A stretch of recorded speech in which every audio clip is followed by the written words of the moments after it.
লাইসা মিন্না মান গস্সানা ফালাইসা মিন্না, যে মানুষের সাথে ধোঁকাবাজি করে আত্মসম্পদ উপার্জন করে খাওয়ার খায়, সে আমার দলভুক্ত না।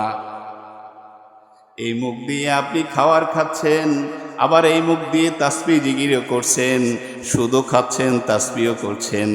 এই যে নিজের কলহ, নিজের মুখের সাথে নিজে অপরানন্দস্যী বিরোধিতা করছেন, এটার জন্য কিয়ামতের ময়দানে আপনি মুনাফিকদের কাতারে দাঁড়িয়ে যেতে হবে। রাসূল করিম সাল্লাল্লাহু আলাইহি ওয়াসাল্লাম এক শ্রেণীর লোকের কথা বললেন, একজন ব্যক্তির কথা বললেন। চলে গেলেন তিনি হজ করার জন্য। কাবার জিয়ারতে গিয়ে তিনি আল্লাহর কাছে হাত তুলে বলছেন, ইয়া রব, ইয়া রব, ইয়া রব, হে রব, রব বলে ডাকছেন, কিন্তু আল্লাহ তার ডাকে সাড়া দিচ্ছেন না। রাসূল সাল্লাল্লাহু আলাইহি ওয়াসাল্লাম বললেন, মালবাসাহু হারাম ওয়া মাতআমাহু হারাম ওয়া গুযিয়া বিল হারাম ফাআন্না ইউস্তাজাবু লিযালিক। এই ব্যক্তির ডাকে কিভাবে আল্লাহ সাড়া দিবেন?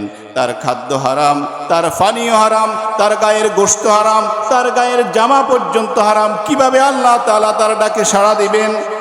অথচ হজের সফর, সেই সফরে দোয়া কবুল হয়।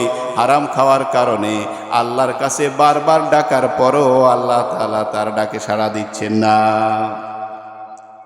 আমরা আবার মাঝে মাঝে মনে করি সামান্য সামান্য খাইলেও কি হয়। এখন ধানের সিজন, ধানের আল ঠেলি 2-4টা কোষা বেশি গাড়ি লই, এতে আর কি হবে? আছে না নাই? গতকালকে একজনের বিচার দিল, ভাই আমার এই দূর পর্যন্ত আমি রয়েছি, ওইতে এই দূর পর্যন্ত কাটিয়ে লাইছি, গোসা হইব 8-10টা। যারা এই কাম করেন, রাসূল করিম সাল্লাল্লাহু আলাইহি ওয়াসাল্লামের একটি ভাষ্য শুনেন। রাসূল সাল্লাল্লাহু আলাইহি ওয়াসাল্লাম বললেন, মান ইকতাতা হাক্কা আমরুম মুসলিমিন বিয়ামিনিন ফাকাদ আওজাবাল্লাহু লাহুন নার ওয়া হাররামা আলাইহিল জান্নাহ। কোন ব্যক্তি যদি কোনো ব্যক্তির সামান্যতম সম্পদ নিজে দাবি করে নিয়ে যায়, হারামভাবে বক্ষণ করে, তাহলে এই হারাম বক্ষণের কারণে তার জন্য জাহান্নাম ওয়াজিব হয়ে যায়, জান্নাত হারাম হয়ে যায়। রাসূল সাল্লাল্লাহু আলাইহি ওয়াসাল্লাম এই কথা বলার পরে একজন সাহাবী প্রশ্ন করলেন, ইয়া রাসূলুল্লাহ, যদি ওই জিনিসটা সামান্য পরিমাণ হয় তবুও কি এটা হবে? রাসূল সাল্লাল্লাহু আলাইহি ওয়াসাল্লাম বললেন, ওয়া ইন কানা কদিবাম মিনাল আরাক, যদি আরক গাছের কর্তৃত ঢাল পরিমাণ সম্পদ যদি কেউ কারো কাছ থেকে হারামভাবে অন্যায়ভাবে উপার্জন করে খায়, অন্যায়ভাবে বক্ষণ করে, তবুও তার জন্য জাহান্নাম ওয়াজিব হয়ে যায়, জান্নাত হারাম হয়ে যায়। আরক গাছের কর্তৃত ঢাল, আমগো দেশে মন্দার গাছ আছে না? মান্দার গাছের ধরেন না 2-4 ঢালে একটা যদি কাড়ি হেলাইছে, নিচে পড়ে আছে, এটা যদি আরেকজনে লই যায়, এই ঢালটার দাম কত হবে? অনেক দামি। এটা কেউ গনে? এই আরক গাছ মানে হচ্ছে বেদামি একটা গাছের ঢাল, একজনের কাড়ি হালাই রেখেছে। আর রাসূলুল্লাহ সাল্লাল্লাহু আলাইহি ওয়াসাল্লাম বললেন, যদি এরকম একটা ঢালও আরেকজনের কাছ থেকে সে নিয়ে চলে যায় না বলে, অন্যায়ভাবে নেয়, তবুও তার জন্য জাহান্নাম ওয়াজিব হয়ে যায়। প্রিয় ভাইয়েরা, আমরা যে আরেকজনের গাছের ঠাইল কাটি অথবা হুকনা দারুর একখান বাঙ্গি হইলি যে আফা তোয়াইলে চলিয়ে, ওইটা হারাম হয় না নাকি? প্রিয় ভাইয়েরা, ছোট্ট থেকে ছোট্ট, ক্ষুদ্র থেকে ক্ষুদ্র, এটাও আমার জন্য হারাম। আমাদের মাঝে মাঝে অনেক ভাইরা বলে থাকেন যে যারা বড় বড় রকমের চুরি ডাকাতি করে, ঘুষ খায়, ধরেন না আমি হুজুরের চেয়ারে বসছি না,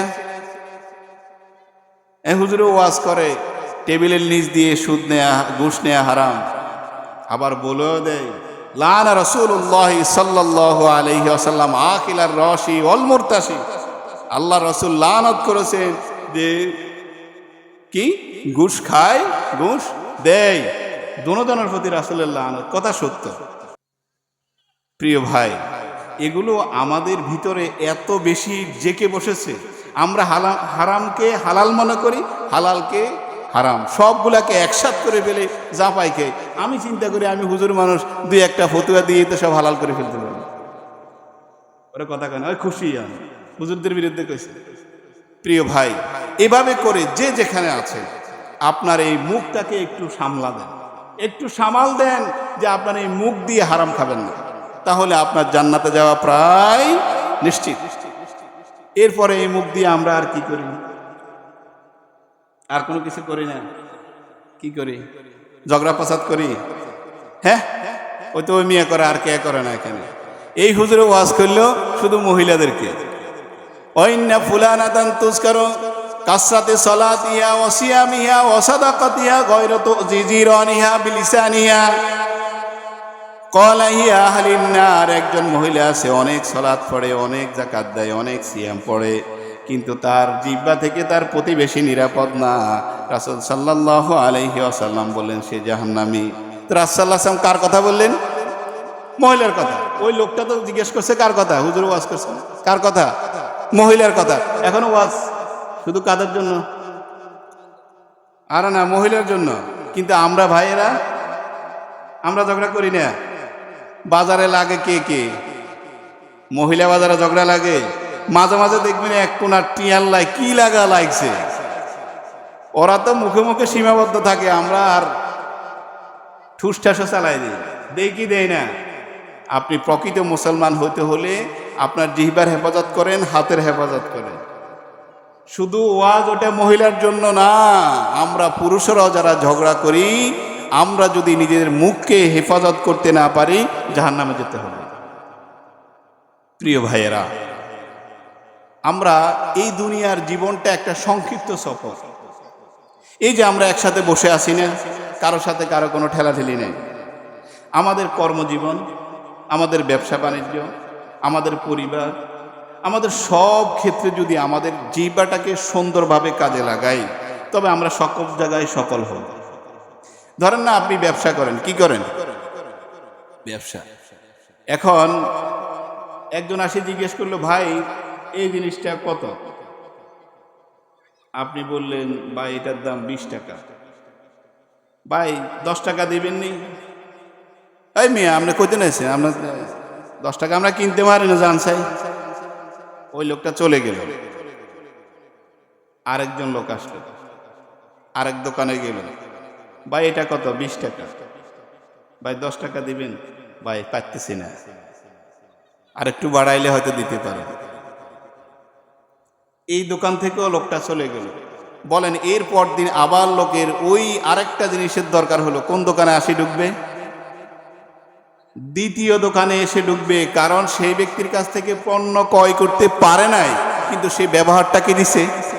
ভালো ব্যবহার, ভালো দিয়েছে, এই জন্য তার দোকানে কাস্টমার বেশি আসবে।